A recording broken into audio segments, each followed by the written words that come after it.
네, 학생 여러분 반갑습니다. 자, 지난 시간에는 지역사회 경찰 활동까지 알아봤죠. 이번 시간에는 이제 지역 경찰 활동, 사회를 빼고 지역 경찰 활동을 알아보도록 하겠습니다. 지역 경찰 활동은 우리 교재 111페이지부터입니다. 그러니까 지역사회는 말 뺐으니까 지역 경찰은 뭐냐? 지역 경찰이 하는 활동이 지역 경찰 활동이 되겠죠. 지역 경찰은 쉽게 말하면 지구대와 파출소에 근무하는 경찰관들의 활동입니다. 지구대 파출소 경찰관들의 활동 이렇게 보시면 되겠습니다. 그럼 그 사람들은 어떤 일을 주로 하느냐? 주로 하는 게 뭐죠? 경찰 업무 초기 단계에 어떤 수행하는 경찰 활동이 있습니다. 이게 바로 현장 초동 조치입니다. 나가서 뭐 사건 사고 신고를 받고 나가서 뭐 폭행 사건, 상해 사건, 교통사고 처리를 한다. 현장 표시를 하고 뭐 가해자 피해자를 찾는다. 뭐 이런 것들이죠. 그다음에 교통을 통제한다. 뭐 가정폭력 사건이 있으면 신고 나가서 적절하게 어떤 조치를 한다. 이런 것들이 다 현장 초동조치사 활동이죠. 초기 단계에서 하는 활동입니다. 그 다음에 이와 같은 임무 활동을 잘 어떤 그 효율적으로 집행하기 위해서 도와주는 업무들이 있어요. 그게 관리 업무입니다. 그래서 사무실에 앉아서 도와주는 사람들 업무가 있어요. 그게 내근 업무입니다. 그래서 지역경찰 활동은 막 크게 보면 내근 업무와 외근 업무로 나눠집니다. 내근 업무 직원들은 주로 뭐 나중에 나오겠지만은 문서를 생산한다, 뭐 보고를 해준다, 그 다음에 각종 장비를 어떤 뭐 관리한다, 뭐 무기를 대여해준다, 뭐 이런 것들은 내근들이죠. 외근 요원들이 잘 활동할 수 있도록 도와주는 것이 내근 업무, 관리 업무 파트에 있는 직원들의 일입니다. 그러니 지역 경찰도 내근 직원이 있고 외근 직원이 있어요. 그래서 초동 조치하고 그걸 도와주는 관리 업무를 포함해서 지역 경찰 활동이라 부른다. 이렇게 이해하시면 되겠고요. 그 다음에 지역경찰관서의 조직과 구성입니다. 지역경찰관서는 제가 조금 전에 말씀드렸듯이 역시 지구대와 발소입니다. 지구대와 발소인데 지구대는 여러분 좀 더 큰 개념이고 발소는 조금 작은 개념이에요. 그래서 지구대장은 경정 또는 경감으로 되어 있고 파출소장은 경감 또는 경위로 되어 있습니다. 그러니까 이건 뭐 부산 같으면 지구대 큰 데는 직원이 한 70에서 80명, 파출소는 한 4, 50명 정도 이래 보시면 되겠습니다. 사부제 근무를 하기 때문에. 그래서 지구대와 발소의 설치는 누가 하냐면 지방경찰청장이 설치권자입니다. 그 다음에 요 밑에 하부기관으로 치안센터 하는 게 있어요. 치안센터하고 출장소는 더 작은 규모입니다. 이런 것도 설치권자는 역시 지방경찰청장이 되겠고, 경찰서를 새로 설치한다 하면 이거는 지방경찰청장이 할 수 없고 경찰청장, 서울에 있는 치안총감경찰청장만이 그런 설치 권한을 갖고 있습니다. 그래 지역경찰관서 한마디로 정리하면 지구대 발소를 주축을 하면서 출장소, 치안센터가 보조적으로 존재한다 이래 보시면 되겠고요. 지역경찰관서의 구성을 살펴보면 역시 지역경찰관서장, 경찰관서장은 예를 들면 뭐 공안경찰대장, 경찰서장, 지방경찰청장, 경찰청장이 경찰관서장인데 이 지역이 붙으면 지구대장, 파출소장을 지역경찰관서장으로 보통 부른다 보시면 되겠습니다. 자, 이해하시겠죠? 그 다음에 여기는 관리팀과 순찰팀이 있습니다. 여기 외근팀, 이건 내근 요원입니다. 그런데 관리팀은 문서 접수 처리, 시설 장비 관리, 예를 들면 경찰 장구들이 많죠. 수갑, 포승, 뭐 전자충격기, 경찰봉, 뭐 그다음에 총기, 권총 같은 거, 그다음에 예산 집행 등 이런 업무를 한 것이 관리팀입니다. 무전기, 무전 뭐 접수 및 뭐 이렇게 무전 접수, 통보, 보고 이거 다 하게 되죠. 그 다음 순찰팀은 아까 말씀드린 것처럼 범죄 예방에서 꾸준히 순찰을 돌면서 각종 사건, 사고에 대한 초동 조치를 하는 것이 바로 순찰팀이 되겠습니다. 그 다음에 치안센터라는 개념을 잘 모르는데 제일 큰 개념은 제가 지구대장겠고 두 번째 큰 개념은 파출소장입니다. 그래서 지구대장하고 지구대와 파출소에는 직원들이 항상 상주하면서 3교대 또는 4교대 근무를 하고 있습니다. 그런데 이 치안센터라는 것은 아마 대한민국에 살아도 잘 모를 겁니다. 그래서 이 치안센터는 과거에 지구대가 존재하기 이전에 파출소만 있었을 때 있습니다. 파출소가 있었을 때 한 개 파출소 관할 구역이 너무 좀 작다 보니까 두 개 파출소나 세 개 파출소에 걸쳐가지고 집단적인 어떤 뭐 폭력이나 상해 사건, 집단 난투극이 벌어지게 되면 한 개 파출소에 순찰차가 두 대, 세 대밖에 없으니까 효과적으로 대응을 못하다 보니까 조금 여러 관할에 여러 파출소에 걸쳐가지고 광역적인 사건이 발생할 때 효율적으로 대처하기 위해서 지구대를 만들었어요. 그러다 보니까 지구대가 새로 생기고 하다 보니까 발소 시설이 남는 게 있습니다. 발소실 중에서 발소 쓰는 데는 쓰는데 아주 작은 발소는 그 인력을 배치할 사람이 없어서 치안센터로 바뀌었습니다. 그리고 이 치안센터는 사람이 보통은 상주하지 않고 있습니다. 근데 원래 운영은 24시간 상시 운영해서 불을 켜놔야 됩니다. 그래서 여러분 가다 보면 사람은 없는데 뭐 조그만 발소 같은 것이 불은 켜져 있는데 사람이 없는 데가 있어요. 그게 바로 치안센터입니다.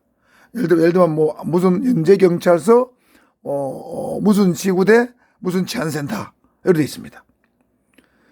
그래서 원칙적으로 사람이 운영은 상시 운영하는데 사람은 거의 없어요. 가끔가다 사람이 뭐 어떨 때 1시간씩 2시간씩 와가 있습니다.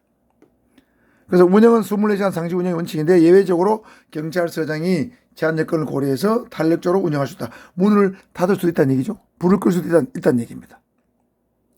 그리고 이 치안센터는 치안센터장이 근무를 하는데 항상 근무하는 것이 아니고 경찰서장이 치안센터장으로 인력이 혹시 남아 돌면 전담 근무자 명을 지정해서 센터장을 운영할 수도 있고 없으면 센터장이 없습니다. 시민의 비상벨 같은 것만 설치되어 있는 거죠. 그래서 여기서는 치안센터장이 말 근무한다고 가정하면 거기서 각종 주민의 민원을 접수한다든가 뭐 여론을 수렴한다든가 다른 기관과 협조물 예를 들면 동사무소 협조물 한다든가 기타 방범 활동 등을 하는 것이 치안센터장의 임무가 되겠습니다. 그 다음에 115페이지는 순찰 요원입니다. 순찰 요원 또는 순찰의 종류입니다. 그럼 도보 순찰 요원이 있고 자동차 순찰, 차량 순찰 요원이 있죠. 그래서 여기 중요한 것은 도보 순찰의 어떤 장점과 단점, 그 다음에 자동차 순찰의 장점과 단점, 이걸 중심으로 공부를 한번 해보겠습니다. 자, 도보 순찰은 지역사회 경찰 활동하기 위해서는 차량 순찰에서 도보 순찰을 바꾸라 그랬죠. 그래서 도보 순찰이 원래 경찰의 기본적인 순찰 개념입니다. 그래서 걸어서 2명 이상의 순찰을 돌 때는 장점은 사고 발생 시 사람이 둘이 이동하면서 걸어가면서 하니까 신속한 현장 대처가 가능하죠. 신속한 초동 조치가 가능합니다. 눈앞에서 바로 대처할 수 있죠. 치밀하게 여러 가지 정황이라든가 주변 상황을 관찰할 수 있습니다. 차량은 속도가 있기 때문에 빨리 못 봅니다. 도보로 천천히 가면서 보기 때문에 어디에 어떤 취약점이 있는지 발견이 쉽다는 거죠. 그 다음에 야간에 어떤 집에 뭐 싸우는 소리가 난다, 뭐 도둑놈이 뭐 담을 뛰어넘었다, 이러면 야간에는 소리가 잘 들리죠. 그런데 자동차 순찰하면 하게 되면 잘 안 들립니다. 순찰차 안에서 방음이 되어 있기 때문에. 그래서 어떤 소리를 잘 들어야 되는 어떤 청력이 필요한 경우에는 도보 순찰이 차량보다 유리합니다. 그 다음에 현행 발견도 용이하죠. 왜? 치밀한 정황 관찰이 가능하니까. 그 다음에 도보 순찰은 비용이 최소되죠. 사람이 2발만 있으면 되지 않습니까? 비용이 별로 들지 않죠. 과거에 우리 경찰이 뭐 국민소득이 낮을 때는 순찰자가 별로 없었습니다. 거의 도보 순찰 중심이었죠.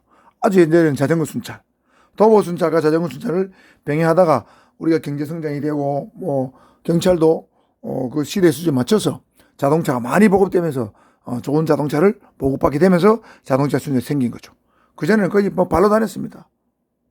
그 다음에 단점은 뭡니까? 걸어 다니니까 피곤하죠. 피곤하니까 순찰을 제대로 안 돌거나 순찰 횟수를 줄이거나 순찰을 적당히 돌거나 해서 방범 효과가 떨어질 수도 있습니다. 그 다음에 많은 장비를 휴대해야 되니까 무게 때문에 굉장히 피로가 가중되기 쉽고 만일 돌발 상황 어떤 범인을 딱 들었을 때 추적에 잡기 어렵습니다. 현재 경찰관들이 지금 갖고 있는 장비를 휴대한다고 가정하면 뭐 권총, 전자충격기, 수갑, 경찰봉, 그 다음에 허리띠도 무겁습니다. 큽니다. 두껍기 때문에 그게 아마 10kg 넘을 거예요. 이렇게 합치면. 그리고 10kg 이상을 자기 몸에 달고 뛴다는 건 굉장히 어렵죠. 그래서 예를 들면 순경 공채 시험에 100m 달리기 만점이 13초인데 13초를 달린 사람도 이 장비를 다뤘다 하면 제가 볼 때 14초, 15초로 늘어지겠죠. 그래서 경찰 장비의 어떤 경량화를 계속적으로 연구해서 추진하고 있습니다. 그 다음에 사건 사고자가 다수이다. 여러 사람이 어떤 뭐 폭행이나 상해라든가 집단 난투기 벌어질 때는 도보 순찰 2명으로는 상하 현장의 대처에 굉장히 어려움이 있죠. 그것이 대표적인 것이 바로 대림동 여경 사건이 되겠습니다. 그 다음에 자동차 순찰은 장점은 기동성이 좋죠. 그러니까 신속한 사건 처리 다음에 신속한 현장 출동이 가능합니다. 그 다음 높은 가시적 방범 효과. 이 가시적이란 말은 순찰을 돌고 있다는 게 눈에 띈다는 얘기죠. 예를 들면 순찰차는 일단 차량 자체가 눈에 띄지 않습니까? 경광등이 돌아가죠. 필요하면 사이렌 울리죠. 그러니까 뭐 순찰 돌고 있다는 확실히 느낄 수 있는데 도보 순찰은 이게 뭐 경광등도 없고 하니까 뭐 잘 안 보인다 임마. 안 보인단 말이죠. 그러니까 가해적 방공 효과는 자동차 순찰은 없습니다. 단점은 뭡니까? 빠른 속도로 지나가니까 주변을 관찰하는 범위가 굉장히 제한적이기 때문에 어떤 뭐 아주 치밀한 관찰이 불가능하죠. 어렵습니다. 불가능해보다는 어렵습니다. 그 다음에 경비가 많이 소요되죠. 기름값도 들고, 그렇죠? 엔진오일도 갈아줘야 되고, 타이어도 갈아줘야 되고, 세차도 해야 되고, 돈이 많이 들죠. 도보 순찰에 비해서. 그래서 이번 시간에는 지역 경찰 활동에 대해서 한번 살펴보습니다. 자, 정리하자면 지역 경찰 활동은 지구대 발소 경찰관 또는 치안센터에 근무하는 경찰관들이 현장에 나가서 초동 조치하는 외근 업무와 그를 도와주는 내근 업무를 지역 경찰 활동이라고 한다. 여기서 중요한 것은 자동차 순찰과 도보 순찰의 장점과 단점이다. 이 정도만 정리해 두시면 되겠습니다. 여러분 잘 이해하셨죠? 자, 오늘은 여기까지 하도록 하고 마치겠습니다. 고생했습니다.